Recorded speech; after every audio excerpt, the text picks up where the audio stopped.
हरे कृष्णा। दुर्योधन बोला, पांचाली, इन श्रेष्ठ राजाओं के बीच ये लोग स्पष्ट कह दें कि युधिष्ठिर को तुम्हें दांव पर रखने का कोई अधिकार नहीं था। सभी पांडव मिलकर धर्मराज युधिष्ठिर को झूठा ठहरा दें, फिर पांचाली तुम दास्य भाव से मुक्त कर दी जाओगी। ये धर्मपुत्र महात्मा युधिष्ठिर इंद्र के समान तेजस्वी तथा सदा धर्म में स्थित रहने वाले हैं। तुमको दांव पर रखने का इन्हें अधिकार था या नहीं, ये स्वयं ही कह दें। फिर इन्हीं के कथानुसार तुम शीघ्र दासीपन या अदासीपन किसी एक का आश्रय लो। द्रौपदी, ये सभी उत्तम स्वभाव वाले कुरुवंशी इस सभा में तुम्हारे लिए ही दुखी हैं और तुम्हारे मंद भाग्य पतियों को देखकर तुम्हारे प्रश्न का ठीक ठीक उत्तर नहीं दे पा रहे हैं। वैशंपायन जी आगे कहते हैं, जन्मेजय, तदंतर एक और सभी सभासदों ने कुरुराज दुर्योधन के उस कथन की उच्च स्वर में भूरी भूरी प्रशंसा की और गर्जना करते हुए वे वस्त्र हिलाने लगे तथा वहीं दूसरी ओर हाहाकार और आर्तनाद होने लगा। दुर्योधन का ये वचन सुनकर उस समय सभा में कौरवों को बड़ा हर्ष हुआ। अन्य सब राजा भी प्रसन्न हुए तथा दुर्योधन को कौरवों में श्रेष्ठ और धार्मिक कहते हुए उसका आदर करने लगे।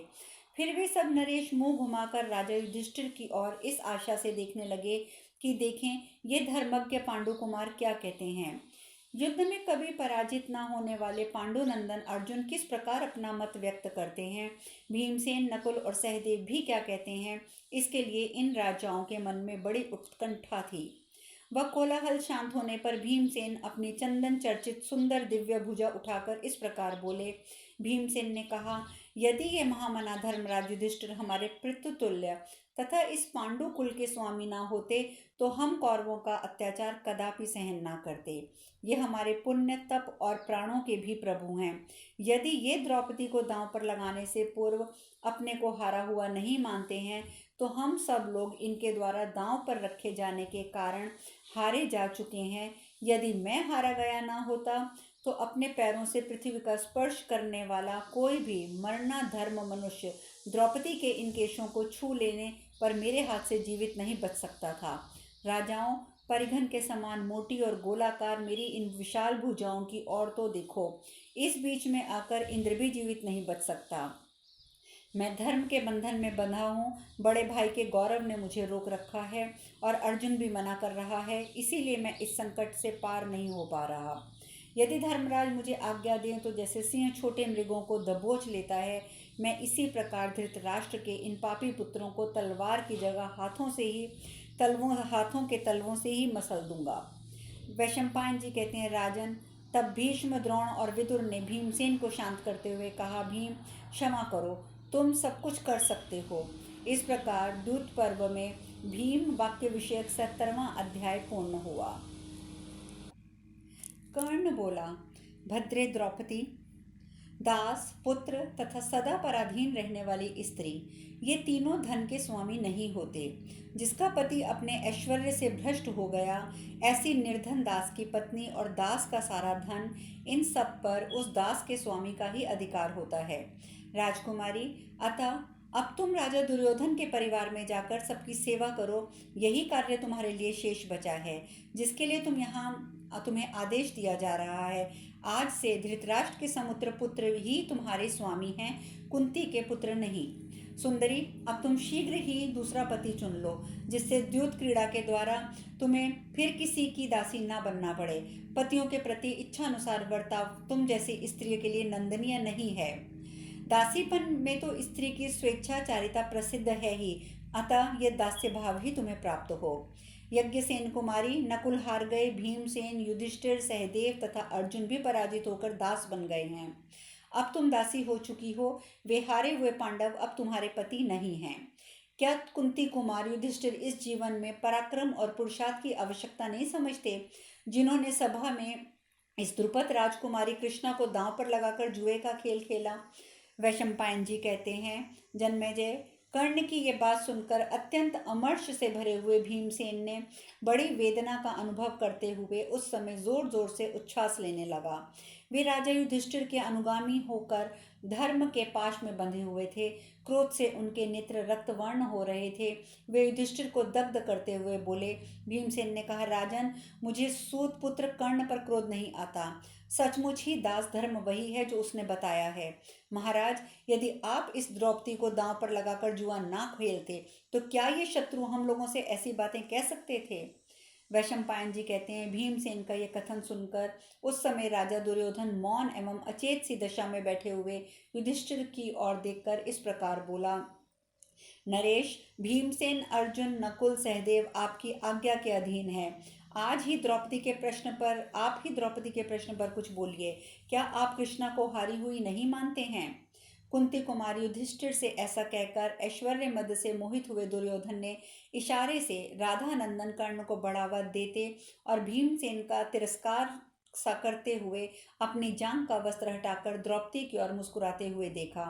उसने केले के खंबे के समान मोटी, समस्त लक्षणों से सुशोभित, हाथी की सूंड के सदृश उतार चढ़ाव और व्रज के समान कठोर अपनी बाईं जांघ द्रौपदी की दृष्टि सामने करके रख दिखाई। उसे देखकर भीमसेन की आंखें क्रोध से लाल हो गई। वे आंखें फाड़ फाड़ कर देखते और सारी सभा को सुनाते हुए राजाओं के बीच में बोले, दुर्योधन, यदि महासमर में तेरी इस जांग का मैं अपनी गदा से ना तोड़ डालूं तो मुझे भीमसेन को अपने पूर्वजों के साथ उन्हीं के समान पुण्य लोक की प्राप्ति कभी ना हो। इस प्रकार क्रोध में भरे हुए भीमसेन के रोम रोम से आग की चिंगारियां निकल रही थी। ठीक उसी तरह जैसे जलते हुए वृक्ष के कोटरों से आग की लपटें दिखाई देती हैं। विदुर जी ने कहा, धृतराष्ट्र के पुत्रों, देखो, भीमसेन ने ये बड़ी भारी भय की स्थिति उत्पन्न हो गई है। इस पर ध्यान दो। निश्चय ही प्रारब्ध की प्रेरणा से ही भरतवंशियों के समक्ष ये महान अन्याय उत्पन्न हुआ है। धृतराष्ट्र के पुत्रों, तुम लोगों ने मर्यादा का उल्लंघन करके इस जुए का खेल खेला है। यदि तुम भरी सभा में स्त्री को लाकर उसके लिए विवाद कर रहे हो तो ये बहुत पाप पूर्ण कृत्य है। तुम्हारे योग और क्षेम दोनों पूर्णता नष्ट हो रहे हैं। आज सब लोगों को मालूम हो गया है कि कौरव पाप पूर्ण मंत्रणा ही करते हैं। कौरवों, तुम धर्म की इस महत्ता को शीघ्र ही समझ लो, क्योंकि धर्म का नाश होने पर सारी सभा को दोष लगता है। यदि जुआ खेलने वाले राजा युधिष्ठिर अपने शरीर को हारे बिना पहले ही इस द्रौपदी को दांव पर लगाते तो वे ऐसा करने के अधिकारी हो सकते थे, परंतु जब वे पहले अपने को हार कर उसे दांव पर लगाने का अधिकार ही खो बैठे थे, तब उसका मूल्य ही क्या रह गया। अनाधिकारी पुरुष जिस धन को दांव पर लगाता है, उसकी हार जीत को मैं वैसी ही मानता हूँ जैसी कोई स्वप्न में किसी धन को हारता या जीतता है। कौरवों, तुम लोग गांधार राज शकुनी की बात सुनकर अपने धर्म से भ्रष्ट ना हो। दुर्योधन बोला, द्रौपदी, मैं भीम, अर्जुन, नकुल, सहदेव की बात मानने को तैयार हूँ। ये सब लोग कह दें कि युधिष्ठिर को तुम्हें हारने का कोई अधिकार नहीं था, फिर तुम दासीपन से मुक्त कर दी जाओगी। अर्जुन बोला, कुंती नंदन महात्मा धर्मराज, राजा युधिष्ठिर पहले तो हमें दांव पर लगाने के अधिकारी थे ही, किंतु जब वे अपने शरीर को हार गए तब वे किसके स्वामी? इस बात पर सब गौरव विचार करें।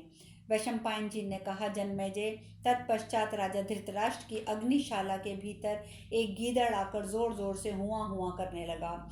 उस शब्द को लक्ष्य करके सब और गधे की तरह रेंकने लगे और गृहेंद्र आदि भयंकर पक्षी भी चारों ओर अशुभ सूचक कोलाहल करने लगे। तत्वज्ञानी विदुर और सुबल पुत्री गांधारी भी उस भयानक शब्दों सुन रहे थे। भीष्म, द्रोण, गौतम वंशीय विद्वान कृपाचार्य के कानों में भी वह अमंगलकारी शब्द सुन पड़ा। फिर तो सभी लोग उच्च स्वर में स्वस्ति स्वस्ति ऐसा कहने लगे। तदंतर गांधारी और विद्वान विदुर ने उस उत्पात सूचक शब्द को लक्ष्य करके अत्यंत दुखी होकर राजा धृतराष्ट्र से उसके विषय में निवेदन किया। तब राजा ने इस प्रकार कहा। धृतराष्ट्र बोले, अरे मंद बुद्धि दुर्योधन, तू तो जीते जी ही मारा गया। दुर्विनीत, तू श्रेष्ठ कुरुवंशियों की सभा में अपने ही कुल की महिला एवं विशेषता पांडवों की धर्मपत्नी को लेकर आकर सबसे पापपूर्ण बातें कह रहा है। ऐसा कहकर बंधु बांधवों को विनाश से बचाकर उनके हित की इच्छा रखने वाले मेधावी राजा धृतराष्ट्र ने अपनी बुद्धि से इस दुखद प्रसंग पर विचार करके पांचाल राजकुमारी कृष्णा को सांत्वना देते हुए कहा, धृतराष्ट्र ने कहा, बहु द्रौपदी, तुम मेरी पुत्र वधुओं में सबसे श्रेष्ठ एवं धर्मपरायण सती हो। तुम्हारी जो इच्छा हो उसके अनुसार मुझसे वर मांग लो। द्रौपदी ने कहा, भरत वंश शिरोमणि, यदि आप मुझे वर देते हैं तो मैं यही मांगती हूँ कि संपूर्ण धर्म का आचरण करने वाले राजा युधिष्ठिर दास भाव से मुक्त हो जाएं, जिससे मेरे मनस्वी पुत्र प्रतिविंध्य को अज्ञानवश दूसरे राजकुमार ऐसा ना कह सकें कि वे दास पुत्र हैं। जैसे पहले राजकुमार होकर फिर कोई मनुष्य कभी दासपुत्र नहीं हुआ, उसी प्रकार राजाओं के द्वारा जिसका लालन पालन हुआ है, उस मेरे पुत्र प्रतिविंध्य का दास्य पुत्र होना कदापि उचित नहीं है। धृतराष्ट्र ने कहा, कल्याणी, तुम जैसा कहती हो वैसा ही हो। भद्रे, अब मैं तुम्हें दूसरा वर देता हूँ, वह भी मांग लो। मेरा मन मुझे वर देने के लिए प्रेरित कर रहा है।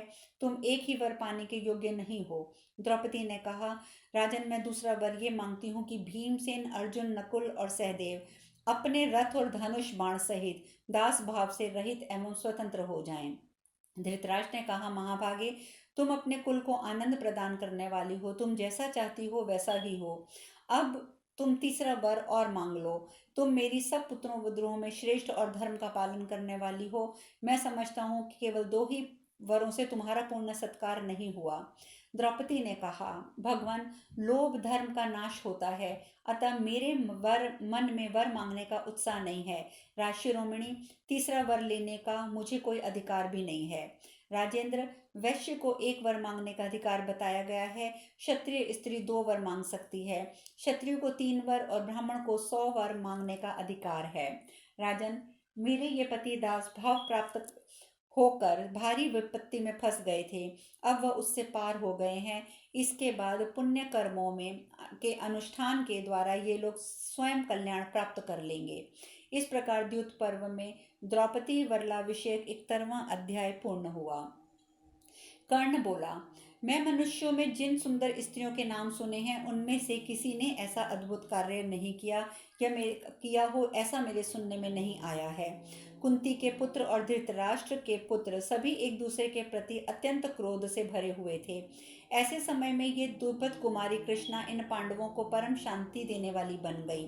पांडव लोग नौका और आधार से रहित जल में गोते खा रहे थे, अर्थात संकट के अथाह सागर में डूब रहे थे, किंतु यह पांचाल कुमारी इसके लिए पार लगाने वाली नौका बन गई।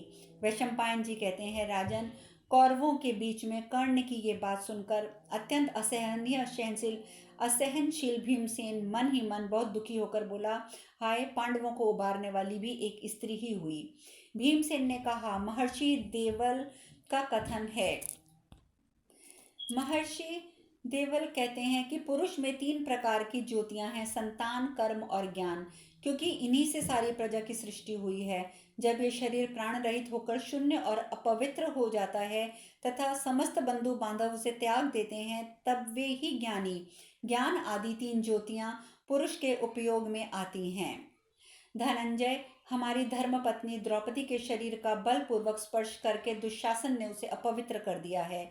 इससे हमारी संतान रूप ज्योति नष्ट हो गई है। जो पराये पुरुष से छू गई, उस स्त्री से उत्पन्न संतान किस काम की होगी? अर्जुन बोले, भरत, द्रौपदी सती है, इसके विषय में आप ऐसी बातें ना कहें। दुशासन ने अवश्य नीचता की है, किंतु श्रेष्ठ पुरुष नीच पुरुषों द्वारा कही या ना कही गई कड़वी बातों का कभी भी उत्तर नहीं देते। प्रतिशोधक उपाय जानते हुए भी सत्पुरुष दूसरों के उपकारों को ही याद रखते हैं, उनके द्वारा किए गए बैर को नहीं। उन साधु पुरुषों को स्वयं सबसे सम्मान प्राप्त होता है। भीमसेन ने राजा युधिष्ठिर से कहा, भरतवंशी राजराजेश्वर, यदि आपकी आज्ञा हो तो यहाँ आए हुए इन सब शत्रुओं को मैं यहीं समाप्त कर दूं और यहाँ से बाहर निकलकर इनके मूल का नाश भी कर डालूं। भरत, अब यहाँ विवाद और उत्तर प्रत्युत्तर करने की हमें क्या आवश्यकता है? मैं आज ही इन सबको यमलोक भेज देता हूँ, आप इस पृथ्वी पर शासन कीजिए। अपने छोटे भाइयों के साथ खड़े हुए भीमसेन उपयुक्त बात कह कर शत्रुओं की ओर बार बार देखने लगे, मानो सिंह मृगों के समूह को खड़ा होकर उन्हीं की ओर देख रहा था। अनायास ही महान पराक्रम कर दिखाने वाले अर्जुन शत्रुओं की ओर देखने वाले भीमसेन को बार बार शांत कर रहे थे, परंतु महापराक्रमी महाबाहु भीमसेन अपने भीतर धधकती हुई क्रोधाग्नि में जल रहे थे। राजन, उस समय क्रोध में भरे हुए भीमसेन की श्रवणादि इंद्रियों के छिद्रों और रोमकूपों से धूम और चिंगारियों सहित आग की लपटें निकल रही थी। भौहें तनी होने के कारण प्रलय काल में मूर्तिमान यमराज की भांति उनके भयानक मुख की ओर देखना भी उनको कठिन लग रहा था। भरत तब विशाल भुजाओं से सुशोभित होने वाले भीमसेन को अपने एक हाथ से रोकते हुए युधिष्ठिर ने कहा, ऐसा ना करो, शांतिपूर्वक बैठ जाओ। उस समय महाबाहु भीम के नेत्र क्रोध से लाल हो रहे थे। उन्हें रोककर राजा युधिष्ठिर हाथ जोड़े हुए अपने ताऊ महाराज धृतराष्ट्र के पास गए। द्यूत पर्व में भीमसेन का क्रोध विषयक 72वां अध्याय पूर्ण हुआ। युधिष्ठिर महाराज बोले, राजन, आप हमारे स्वामी हैं, आप आज्ञा दीजिए, हम क्या करें। भारत, हम लोग सदा आपकी आज्ञा के अधीन रहना चाहते हैं। धृतराष्ट्र ने कहा, अजातशत्रु, तुम्हारा कल्याण हो। तुम मेरी आज्ञा से हारे हुए धन के साथ बिना किसी विघ्न बाधा के कुशल पूर्वक अपनी राजधानी को लौट जाओ और अपने राज्य का शासन करो। मुझ वृद्ध की यही आज्ञा है। एक बात और, उस पर ध्यान देना, मेरी कही हुई सारी बातें तुम्हारे हित और परम मंगल के लिए ही होंगी। तात युधिष्ठिर, तुम धर्म की सूक्ष्म गति को जानते हो। महामते, तुम में विनय है, तुम बड़े गुणों की उपासना करते हो। जहाँ बुद्धि है वहीं शांति है। भरत, तुम शांत हो जाओ, जो कुछ हुआ उसे भूल जाओ। पत्थर या लोहे पर कुल्हाड़ी नहीं पड़ती, लोग उसे लकड़ी पर ही चलाते हैं। जो पुरुष वैर को याद नहीं रखते, गुणों को ही देखते हैं, अवगुणों को नहीं, तथा किसी का भी विरोध नहीं करते, वे ही उत्तम पुरुष कहे गए हैं। साधु पुरुष दूसरों के सत्कर्मों को ही याद रखते हैं, उसके लिए वैर को नहीं। वे दूसरों की भलाई तो करते हैं, परंतु उनसे बदला लेने की भावना नहीं रखते। युधिष्ठिर, नीच मनुष्य साधारणतः बातचीत में ही कटु वचन बोलने लगते हैं।